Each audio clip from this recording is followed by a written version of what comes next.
एक बार एक किसान भगवान से बहुत ही नाराज हो गया। किसान बहुत मेहनती था। बहुत मेहनत से वह खेतों में अनाज उगाता, उसकी देखभाल करता, पर अक्सर उसकी फसल खराब हो जाती। कभी सूखा पड़े जाता, कभी बाढ़ आ जाती, कभी तेज धूप, कभी आंधी, कोई न कोई कारण बन ही जाता कि उसकी फसल खराब हो जाती। एक दिन वह किसान गुस्से में आसमान की ओर देखकर भगवान से कहा, हे ईश्वर, आपको लोग सर्वज्ञाता मानते हैं कि आप सब जानते हैं, कहते हैं कि आपके इच्छा के बिना एक भी पत्ता नहीं हिलता। पर मुझे तो लगता है कि आप छोटी सी छोटी बात भी नहीं जानते। आपको तो ये भी नहीं पता कि खेती बाड़ी कैसे करते हैं। अगर आप जानते होते तो हर समय जो बारह आंधी और तूफान आते हैं वो कभी नहीं आते। आप नहीं जानते कि कितना नुकसान उठाना पड़ डरता है। हम किसानों को, यदि आप मेरे हाथ में यह शक्ति दे दे कि जैसा मैं चाहूं वैसा मैं मौसम कर दूं, फिर आप देखना मैं अन्य के भंडार लगा दूंगा। भगवान इस किसान के तीखे वाक्य सुनकर मुस्कुरा रहे थे और वह किसान के सामने प्रकट होकर बोले, मैं आज से तुझे यह शक्ति देता हूं कि तुम अपनी खेतों पर तुम्हारी जैसी इच्छा ही तुम वैसा मौसम कर दोगे। मैं बिल्कुल भी दखल नहीं दूंगा, तुम्हारी इच्छा से सब कुछ होगा। किसान बहुत खुश हो गया। किसान ने गेहूं की फसल अपनी खेतों में बोई। जब उसे लगा कि खेतों को धूप चाहिए तो खेतों को धूप मिले, जब पानी बरसना चाहिए तभी पानी बरसा। आधी तूफान बारह कुछ भी उसने अपने खेतों पर आने नहीं दिया। किसान के खेत में इस वर्ष ऐसी फसल हुई जैसी कभी नहीं हुई थी। हरी भरी लहलहाती फसल।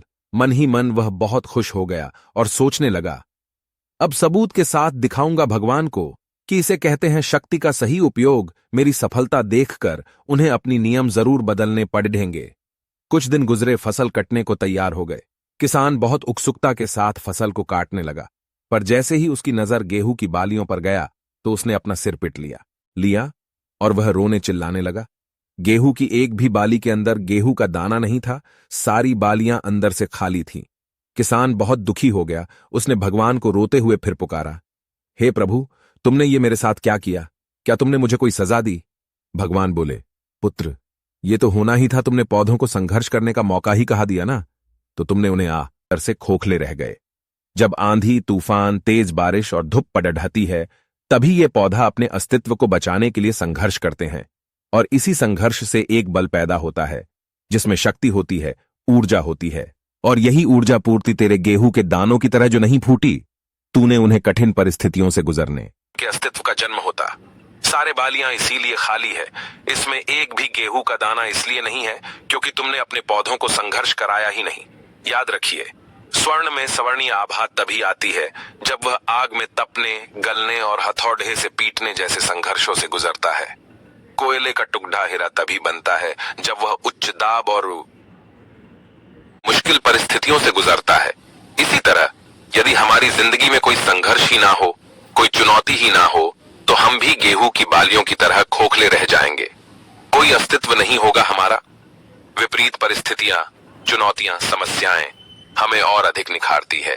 यदि जीवन में कठिन परिस्थितियां और चुनौतियां आए तो घबराना मत, बल्कि सामना करना, विश्वास करना कि आप और अधिक निखर जाओगे और अधिक मजबूत बन जाओगे। किसी ने कितना सही कहा है, जिंदगी जीना आसान नहीं होता, बिना संघर्ष कोई महान नहीं होता। जब तक न पड़े हथौड़े की चोट, तब तक पत्थर भी भगवान नहीं होता।